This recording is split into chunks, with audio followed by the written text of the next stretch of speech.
Hi, you guys. This is Mr. Portillo, and I will be teaching you about manifest destiny. You must take notes. Everything must be written down, and we will have a quiz right after this presentation. So, we've talked about manifest destiny. The image you see on the screen is Lady Liberty heading west and basically giving all the Americans the God given right to take over all the lands to the west of the Appalachian Mountains. So let's move on. Americans head west. In the year 1800, around 400,000 people started moving west of the Appalachian Mountains. That's what APPS mean, APPS. And in 1861, a year later, more people west of the Appalachians then onto the coast. So they started moving in a matter of a couple of years.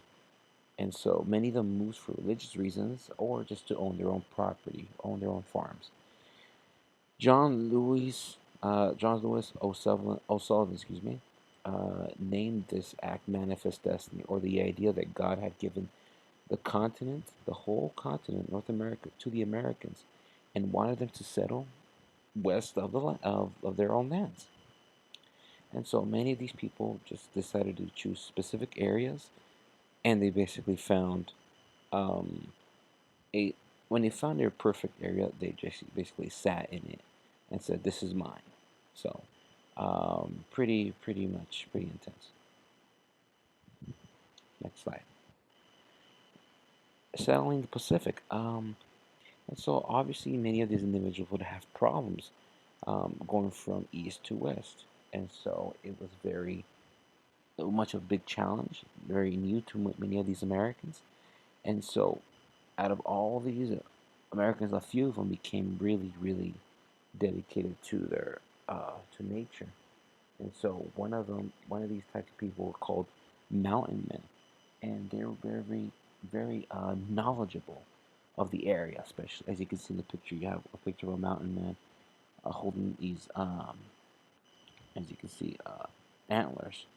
Um, and so all these mountain men became very they became skillful hunters, skillful survivors of the wild. And so they became like guides for the many people who were traveling west. Then, after many years of traveling the same areas, these trails started to become more visible. People started to say, "Oh well, look, I see tracks here, and guess what? I'm just gonna follow these tracks. Maybe they'll take me somewhere." And so not anyone can now take the trail. All right, and so one such party, the Donner Party, a group, wagons.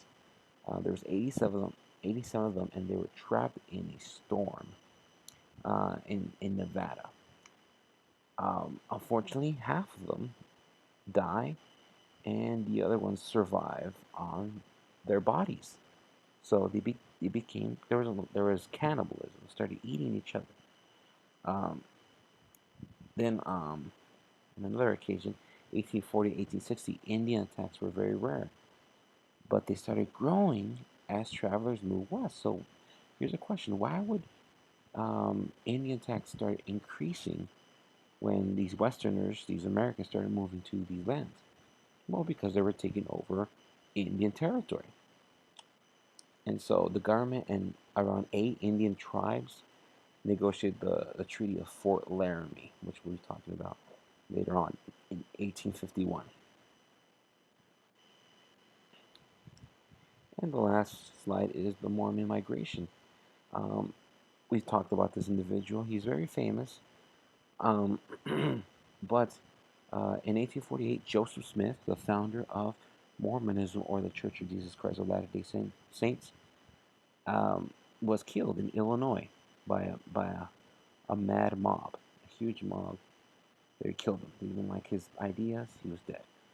His successor, Brigham Young, decides to move his people out to the west, and so as a new Mormon leader, he moved through all the west, and he ended up in Utah in the Salt Lake City back in 1984, sorry, 1847.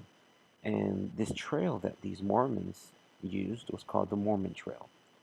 Now, here's a good question. Is this route only important to Mormons, or is it important to other groups of people who are not Mormon as well? And that is about it for the Manifest Destiny. Make sure you have your notes. We are going to take the quiz.